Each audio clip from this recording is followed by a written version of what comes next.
Transcription number 11, 80 words per minute. Start.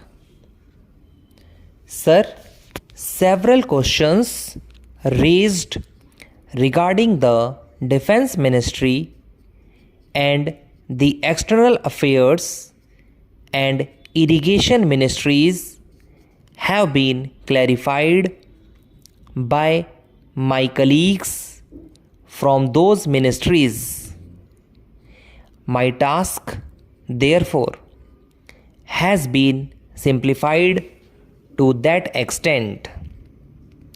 Before I go to the questions, financial and economic, raised by several honorable members, I should like to clarify one or two points which are more administrative than economic or financial.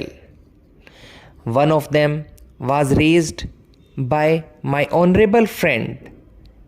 He raised the question about the recruitment by the Assistant Superintendent's Departmental Competitive Examination, and particularly about the examination held in 1960.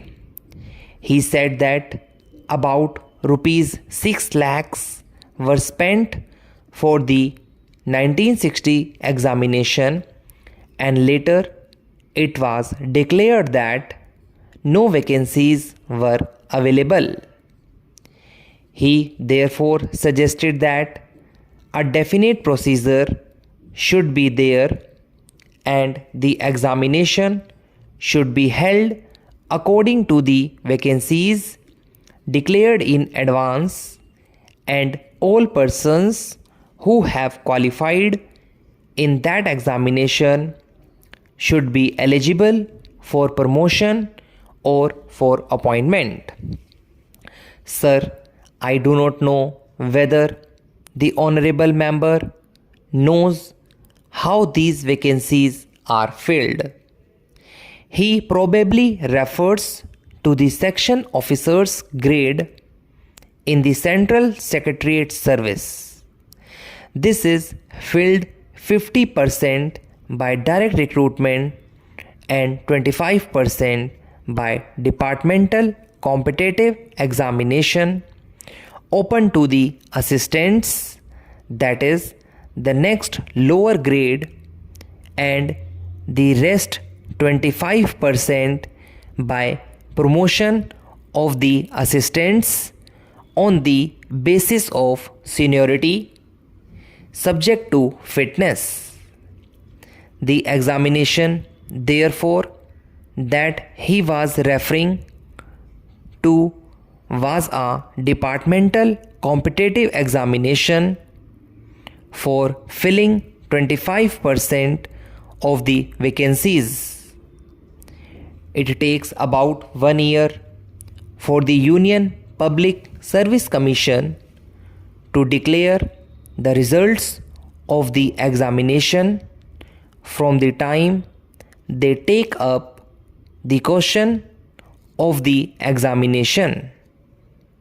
It is not therefore possible to declare the number of vacancies to be filled in from the very beginning. To declare them just when the results are out is more realistic, and that is what is done. Sir, if the examination is treated as qualifying examination, the number of persons who will thus become eligible for appointment will be quite unrelated to the number of vacancies to be filled in, and then the very situation which the honorable member wishes to avoid would arise. It would not then be possible to hold any of the examinations at regular intervals, and promotions against this quota would become very fitful.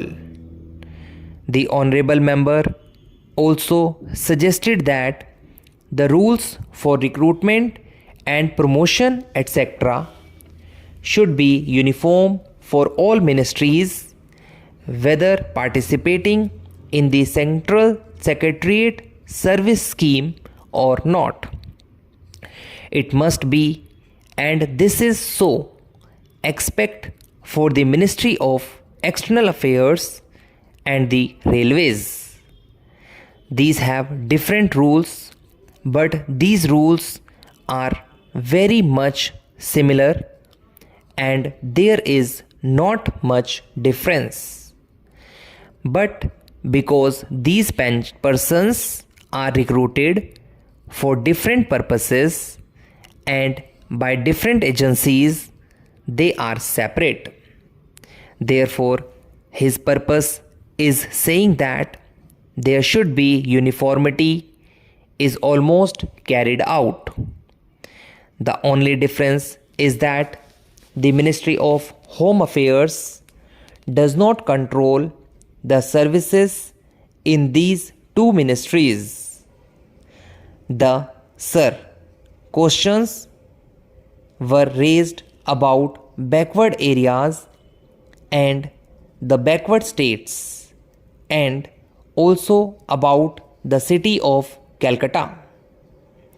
If the budget is properly scrutinized, it would be found that assistance is provided for the states, particularly the backward states, and the Finance Commission, which assesses the overall recruitments of the states, takes into consideration and makes its recommendations, which are carried out every time the Finance Commission's recommendations are received, and they are received periodically according to the Constitution.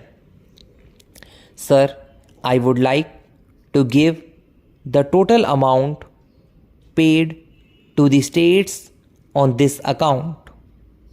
The main objective of planning is to create conditions in which living standards are raised in a sufficiently reasonable level and all citizens are given full and equal opportunities for growth and service. The plans seeks to provide a balanced emphasis on increase in production and employment. The development plans are thus accepted as the means for ensuring equitable development in the field of social services. There is no reason to suppose that the needs of the less fortunate or prosperous states are being neglected. But it would not be proper to expect that all these differences could be wiped out now immediately. It must be seen whether we are going towards that very end or not. We are deliberately going towards that end, and we hope and trust that in course of time these inequalities would be wiped out, if not completely wiped out, at any rate they would be lessened. My honorable friend complained about inadequate provision included in the plan for meeting the growing requirements of the city of Calcutta, where even the basic services like water supply, sewage disposal, and drainage were not being augmented, and that the central government was not enthusiastic about solving these difficulties.